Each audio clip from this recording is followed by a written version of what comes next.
Entonces, hermanos, estamos llamados de todas maneras a compartir las Sagradas Escrituras, a estar en paz, en comunión siempre con el Padre. Hay que tener algunas revelaciones, por ejemplo, de las Sagradas Escrituras, y solamente se llega al Padre por intermedio del Hijo, de su Hijo unigénito, tal y como está descrito en las Sagradas Escrituras.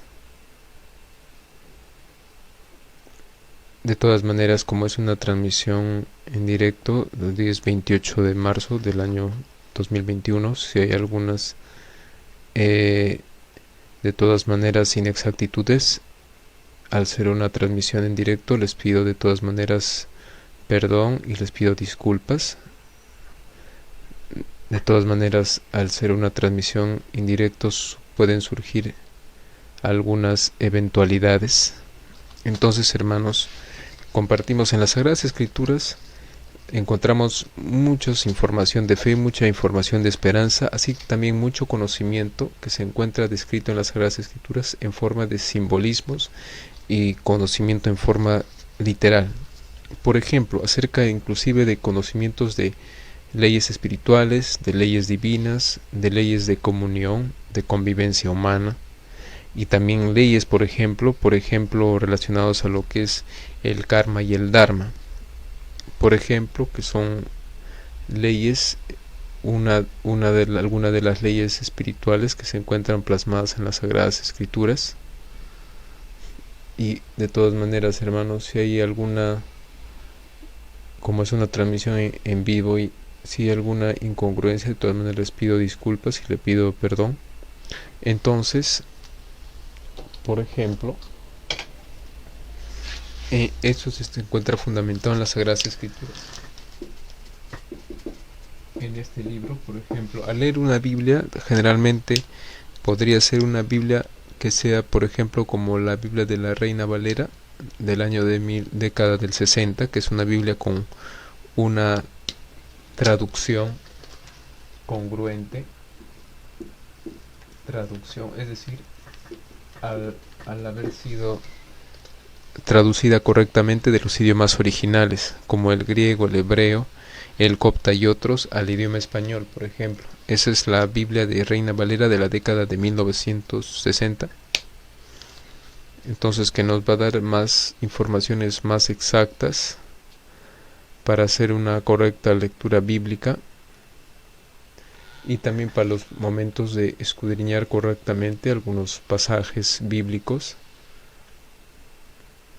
Y pues de todas maneras quería compartir esas palabras, y de todas maneras motivarles a que sigan escudriñando las Escrituras, por ejemplo. Entonces, referencial a esto, sabemos que karma y dharma, karma, por ejemplo, y la diferencia entre dharma, por así decirlo, simplícitamente hablando, por ejemplo, karma es todo aquello que podemos hacer no tan positivamente, y dharma es todo aquello que hacemos positivamente, ya sea personalmente, en el ámbito familiar o en la esfera del prójimo. Es decir, el dharma trae retribuciones espirituales positivas, a diferencia del karma. Por eso es que en la balanza energética espiritual siempre tenemos que tener más acciones dharmáticas. Las acciones dharmáticas son todas aquellas acciones que vamos a hacer positivamente a favor del prójimo. Por ejemplo, practicar filantropía, ser buenos hijos, ser buenos padres, etc. Y por ejemplo, estas acciones hay que recordar, por ejemplo, el calendario actual de la tribulación. Este calendario, por ejemplo, que se encuentra en las Sagradas Escrituras, por ejemplo, en la parábola de la higuera. Higuera representa a la nación de Israel, y la fundación de Israel fue el 14 de mayo.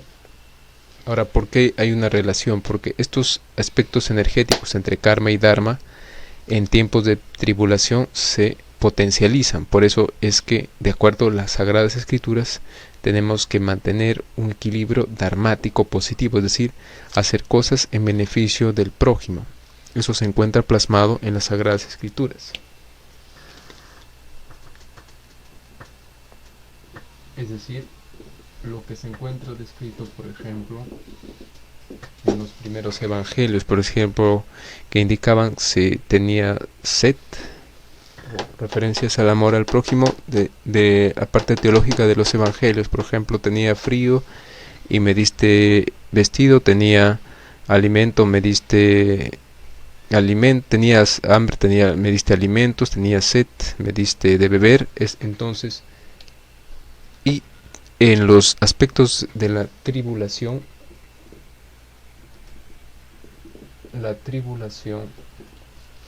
es la tiempos de purificación que estamos viendo de la actualidad desde el año 2019 al año 2028. América del Sur se protege el año 2024. Todo eso se encuentra plasmado en las Sagradas Escrituras. Y es necesario, de acuerdo a la teología, tener un conocimiento en relación a esas áreas. Asimismo, tener presente, por ejemplo, que en estos tiempos de purificación tenemos que siempre estar de la mano de las Sagradas Escrituras, tener como una guía referencial las Sagradas Escrituras. Así es, hermanos, siempre escudriñemos, siempre oremos. Las cadenas de oración de México son a las 9 de la noche, hora de México. Por ejemplo, siempre hay que escudriñar de las Sagradas Escrituras y hay que orar y hay que rezar. De todas maneras, se les quiere mucho, saludos cordiales y les invito a seguir escudriñando sus Sagradas Escrituras.